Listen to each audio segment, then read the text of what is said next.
ನಮಗೆ ತಿಳಿಯದ ಪವಾಡ ಸದೃಶವಾದಂತಹ ಪರ್ಯಾಯ ಚಿಕಿತ್ಸೆಗಳಿವೆ. ಅದರಲ್ಲಿ ಬ್ಯಾಚ್ ಫ್ಲವರ್ ಥೆರಪಿ ಅಂತ ಕೂಡ, ಅದಕ್ಕೆ ಪುಷ್ಪ ಪರಿಹಾರಗಳು ಅಂತ ಹೇಳ್ತಾರೆ. ಎಲ್ಲ ಹೋಮಿಯೋಪತಿ ಅಂಗಡಿಗಳಲ್ಲಿ ಕೂಡ ಬ್ಯಾಚ್ ಫ್ಲವರ್ ರೆಮಿಡಿ ಅಂತ ಕೇಳಿದರೆ ಕೊಡ್ತಾರೆ. ಅದು ಕೇವಲ 1 ರಿಂದ 39 ಔಷಧಿಗಳು ಮಾತ್ರ ಇರುತ್ತೆ. ಅದು ಆ ಸೀಸನ್ನಲ್ಲಿ ಸಿಗುವಂತಹ ಬೇರೆ ಬೇರೆ ಹೂವುಗಳನ್ನು ಬಳಸಿ ಅದರಿಂದ ಸಾರವನ್ನು ತೆಗೆದು ಮಾಡಿರುವಂತಹ ಔಷಧಿ. ಅದರಲ್ಲಿ ಆಲ್ಕೋಹಾಲ್ ಕೂಡ ಮಿಕ್ಸ್ ಆಗಿರುತ್ತೆ.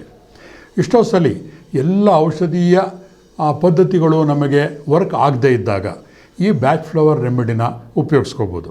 ಉದಾಹರಣೆಗೆ ಬ್ಯಾಚ್ ಫ್ಲವರ್ ರೆಮಿಡಿನಲ್ಲಿ ನಂಬರ್ 39 ಅಂತ ಇದೆ, ರಿಸ್ಕ್ಯೂ ರೆಮಿಡಿ ಅಂತ.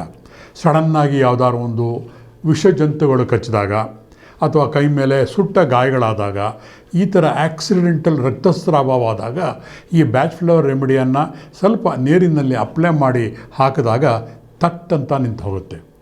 ಇಷ್ಟು ಆಶ್ಚರ್ಯಕರ ಅಲ್ವಾ? ಬ್ಯಾಚ್ ಫ್ಲವರ್ ರೆಮಿಡಿನಲ್ಲಿ ಮಾನಸಿಕ ಯಾವುದೇ ಕಾಯಿಲೆ ಇರಲಿ, A to Z ಅದರಲ್ಲಿ ಶಮನವನ್ನು ನಾವು ಕಂಡುಹಿಡ್ಕೋಬೋದು. ಹಾಗಾಗಿ ನಿಮಗೆ ಏನೇ ತೊಂದರೆ ಇದ್ದರೂ ಕೂಡ ಸಪ್ತರ್ಷಿ ಸಮರ್ಪಣ್ ಹೀಲಿಂಗ್ ಸೆಂಟರ್ 9686693138 ಇಲ್ಲಿ ಸಂಪರ್ಕಿಸಿದಾಗ ನಿಮಗೆ ಬೇಕಾದ ಬ್ಯಾಚ್ ಫ್ಲವರ್ ರೆಮಿಡಿ ಯಾವುದು ಬೇಕು, ಹೇಗೆ ತಗೋಬೇಕು, ಅದರ ಬಗ್ಗೆ ಅನುಮಾನಗಳಿದ್ದರೆ ಪ್ರತಿಯೊಂದನ್ನು ಕೂಡ ನಿಮಗೆ ಅದಕ್ಕೆ ಪರಿಹಾರವನ್ನು ಸಿಗೋ ಹಾಗೆ ನಾವು ನೋಡ್ಕೋತೀವಿ. ಹಾಗಾಗಿ ನೀವು ಭಯಪಡಬೇಕಾಗಿಲ್ಲ. ಯಾವುದೇ ಅಡ್ಡ ಪರಿಣಾಮಗಳಿಲ್ಲದ ಬ್ಯಾಚ್ ಫ್ಲವರ್ ರೆಮಿಡಿಯನ್ನು ಇವತ್ತಿಂದ ನಾವು ಉಪಯೋಗಿಸಿ ನಮ್ಮ ಆರೋಗ್ಯವನ್ನು ಸುಧಾರಿಸುವ ಕಡೆ ಗಮನವನ್ನು ಕೊಡೋಣ.